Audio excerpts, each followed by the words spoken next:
Hello students, now that you all have a very clear idea about an autobiography, you must have also very familiar with the autobiography of Mahatma Gandhi, which is titled as My Experiments with Truth. But have you heard about the autobiography of Jawaharlal Nehru?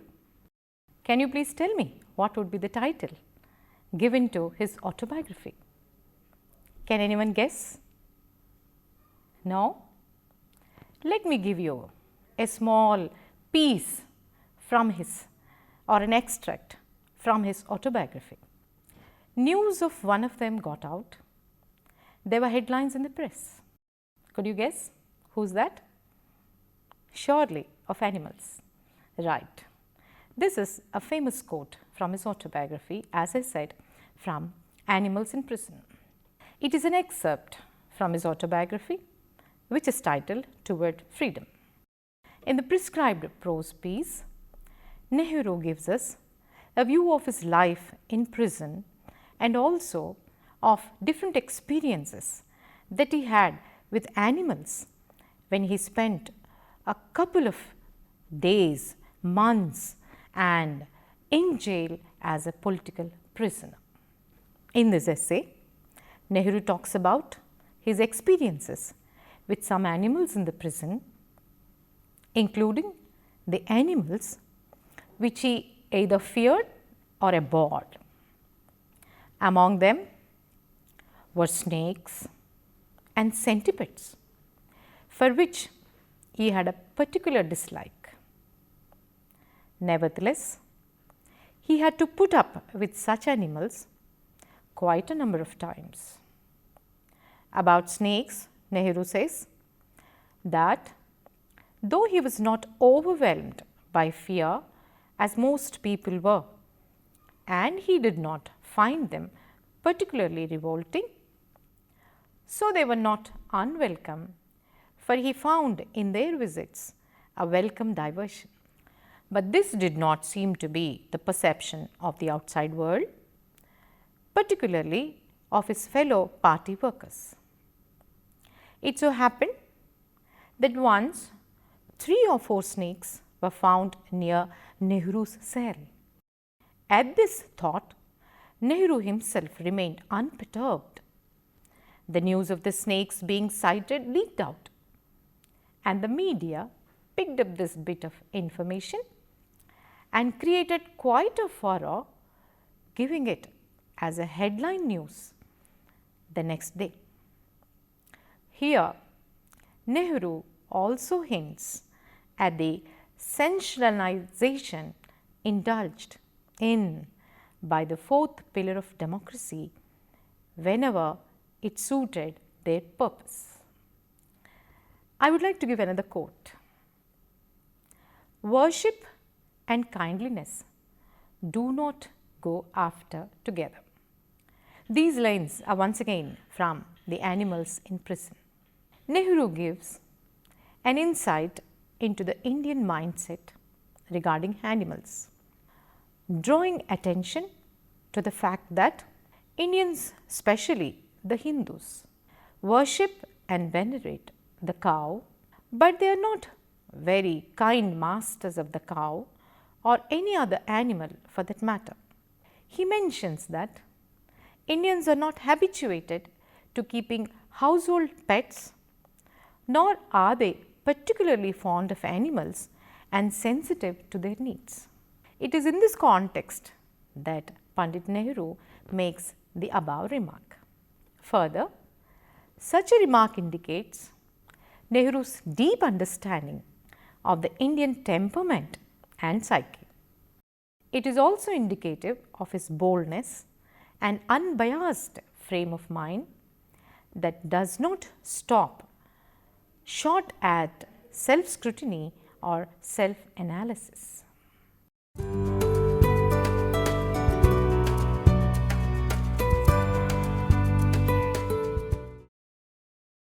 Now let us know about this famous man, the modern architect of independent India, Pandit Jawaharlal Nehru. He is an iconic figure in the realm of Indian English prose writing too, apart from freedom movement. Nehru's writings, particularly his books on glimpses of world history, letters from a father to his daughter, and the autobiography Toward Freedom, shows Nehru's mastery in English prose and depth of ideas, besides highlighting his high world view. His autobiography highlights his preoccupations with nation building, the idea of India as a nation state, his views on India and on being Indian, as well as his personal experiences during and after freedom struggle. But Nehru's achievements as a writer commands equal respect, if not more, as his contribution as a great statesman. His prose style is perhaps among the best in the world, with its innate simplicity, honesty, and eye for evocative detail. Though Nehru did not claim for himself the title of a writer, it is evident from his voluminous writings that he lost no opportunity to write. His writings did full justice to the grace and rhythm of the English language. His powers of observation were commendable, and this is very much in evidence in the prescribed prose piece that we are going to discuss at length, Animals in Prison. Frank Morris, one of his best biographers, writes that at its best, Nehru's style shows a vigor and quality pleasing and compelling to the ear as to the mind. In terms of his writing, he stands together with Mahatma Gandhi and the Nobel laureate Rabindranath Tagore, who were also good writers of prose. Though not a professional writer, Pandit Nehru played a considerable role in shaping the birth and development of English prose in India, leaving behind a legacy for which the world will always hold him in esteem. What is more striking about the style in the present extract, Animals in Prison, is its utter lucidity. Nehru uses a simple, easily understandable language, which is so deftly used as to give a vivid picture of the objects he describes. This unit discusses Nehru's essay, Animals in Prison, an extract from his autobiography, Toward Freedom. Nehru, as you all know, is one of the greatest prose writers India has ever produced. His extraordinary contribution to Indian public life from the days he joined the freedom movement to assuming the most onerous responsibility as the first Prime Minister of the fledgling democracy is recalled by the people of India with great reverence.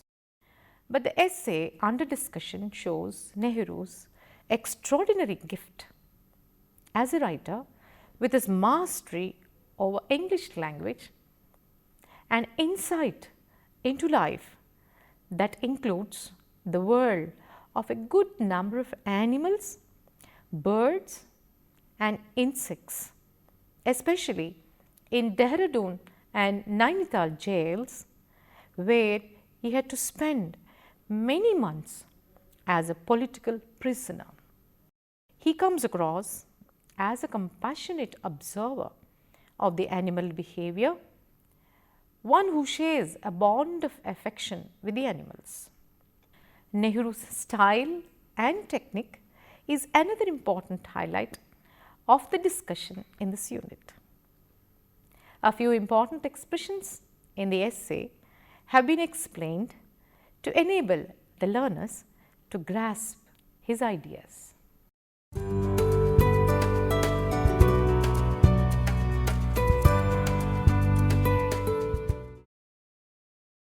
Now, when we look into the essay as a whole, in this present extract, Animals in Prison, he wrote about the various interesting animals and insects that he came across when he was in Dehradun jail. He lived there for 14.5 months, a solid period. So he became very familiar with everything inside and outside his prison. He felt that he was not alone, as many wasps, hornets and lizards too lived there. The cell and its surroundings were intimately associated with the memories and feelings of Nehru. Nehru and other prisoners of different classes were kept in an old lockup inside the cell compounds. The cells there were very small, so the prisoners were allowed to come out of their cells and walk up and down in front of the gate.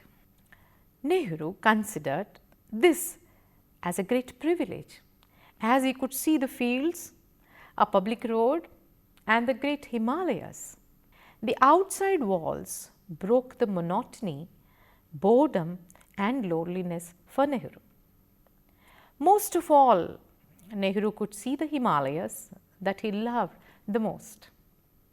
He felt that comfort as long as he was near the Himalayas.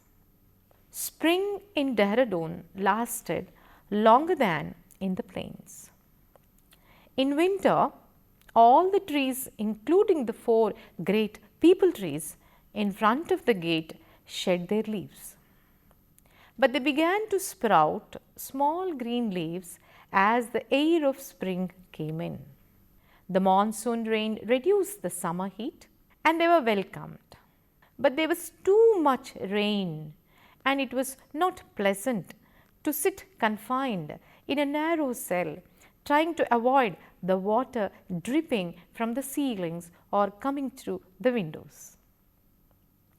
Having no normal activities, Nehru and other prisoners observed the ways of nature, including the various creepers, creeping, crawling, flying insects. He had to fight with the bed bugs, mosquitoes and flies. Once he had to fight against the wasps, one of which had stung him. But at last he made peace with them. He followed the principle not to interfere with insect wasps and hornets, etc., as long as they did not interfere with him. Nehru had some interesting experiences with squirrels too. When he was in Lucknow jail, this incident happened. The squirrels used to come down from the trees and come very near to him. One day, a squirrel came and sat on his knees. Then, realizing that it was not a tree, it scampered away. When the baby squirrels fell down from the trees, the mothers would come down and take them away running. Once a companion of Nehru reared 3 baby squirrels, feeding them with a fountain pen filler. Dehradun had a variety of birds. Nehru used to listen to the quail or the brain fever bird, repeating its plaintive note day and night, and thus rightly earned its name. In Dehradun, Nehru also watched eagles, kites and wild ducks. While in Bareilly jail, Nehru saw many monkeys and their interesting antics. One day, a baby monkey came down into the barrack compound. It could not go away as it could not climb the wall. Some people tied a string around its neck. The parent monkey saw it and grew angry. One of them, a large monkey, came down charging. The monkey did not fear the large crowd equipped with sticks. Instead, the people fled in fear and the monkey rescued the baby.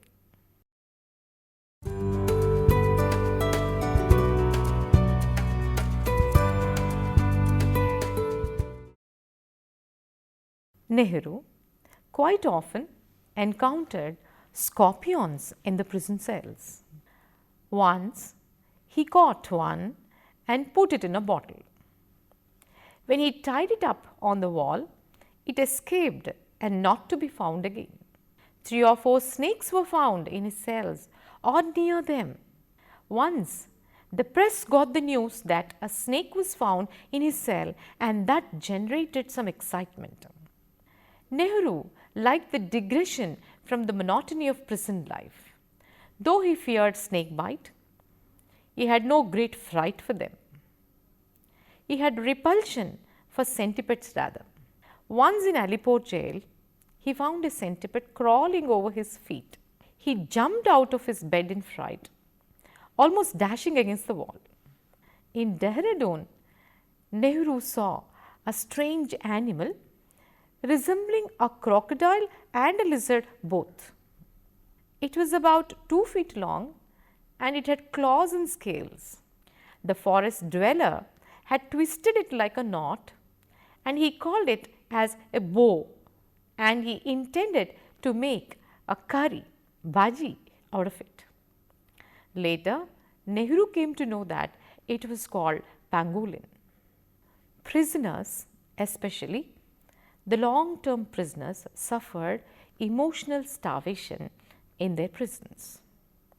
For emotional satisfaction, they often keep pets. Nehru saw the convicts kept pets like squirrels, mongoose, and cats. Once, a little kitten became friendly with Nehru.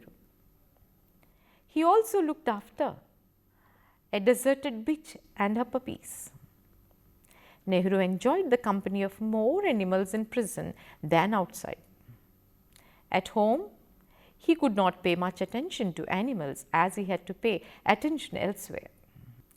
Indians, as Nehru thought, do not generally like household pets and are generally callous to animals.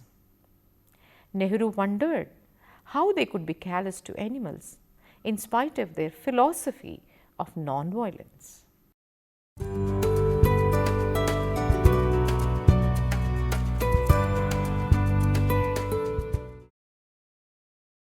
During the winters, particularly when it rained, the prisoners were compelled to remain indoors at all times. At such times, Nehru remarks, the man's observation of nature becomes even more acute. Being confined to his cell or prison for long periods, Nehru was made to watch his surroundings more carefully, and it was thus that he discovered various creatures of all shapes and sizes, flying creatures, creeping or crawling, all living together in a mature cohabitation and without disturbing him in any way. Nehru too decided to leave them in peace. So they lived, man and nature, peacefully and in harmony. The only creature to which Nehru took a dislike was the bat. And unfortunately, there were quite a number of bats, big and small, that flew by, nearly touching his face at times. Sometimes Nehru would while away his time matching the numerous colonies of ants that lived in the vicinity. Sometimes he watched the lizards as they darted about the cell in search of prey. He seemed to be particularly fascinated by the squirrels. He mentions particular instances when, misled by his stillness, as he sat reading in his cell, a squirrel would climb onto his knee and settle there for a while, scampering away as soon as it realized with fright that Nehru was a living thing. He also mentions how a fellow inmate had adopted 3 baby squirrels which had to be fed initially with the filler of a fountain pen. All these examples not only show Nehru's interest in nature, but also the great love and compassion that he carried in his heart for all living things, whether they belong to the plant or the animal world.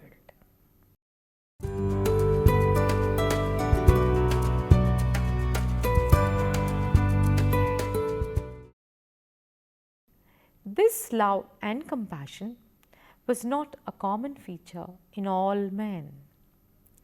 Nehru goes on to show with specific examples how man's greed tends to disrupt this peaceful coexistence between men and animals or men and plants.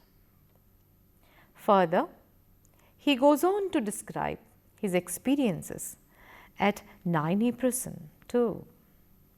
Here, he had the company of a large number of parrots, and he took great pleasure in watching their antics and hearing their crackle.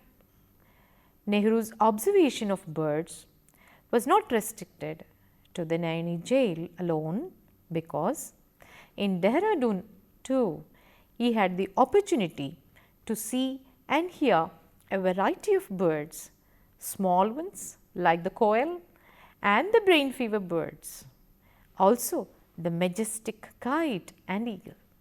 Nehru shares a rather humorous experience that he once had in the jail at Bareilly, which had a large number of monkeys all around. He had witnessed several instances of man-animal conflict, of which he cites a particular instance of how a baby monkey was rescued from the clutches of some of Nehru's inmates by another larger monkey. As he himself remarks, not all visitors were welcome, especially the snakes or centipedes were not at all welcome. Nehru seemed to have a special dislike for the centipede. It is not only a dislike, but a sort of a fear of the snake in particular. To his acute discomfort, Nehru had snakes as visitors to his cell at different jails quite a few times. Sometimes such accidental visits also found their way into newspaper headlines, and quite a hue and cry was caused by about such visitations. Not all the animals that Nehru saw during his terms were known to him. Some of them were new, and one such animal which he saw at Dehradun was the pangolin. Nehru describes this strange, rather uncouth animal as a cross between a lizard and a crocodile, but with scales covering its body. It is known as bow in the local dialect. Nehru tells us that the pangolin is eaten by the forest dwellers.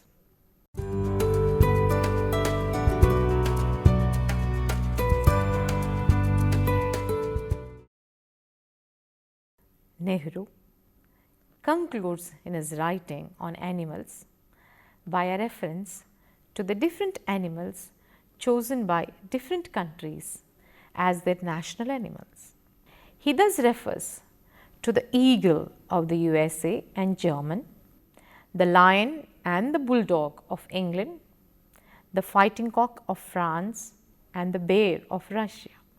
He remarks that the adoption of these animals could perhaps be responsible for the violent and greedy streak in the citizens of these countries, while the adoption of the meek and docile cow as our national animal could perhaps explain the non-violent and tolerant nature of Indians.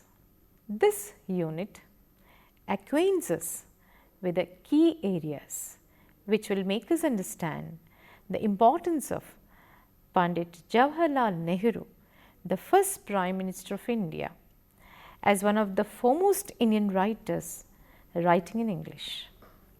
Besides, We will also get to know much about Nehru's life, personality, contribution as a statesman and chiefly as a multifaceted personality.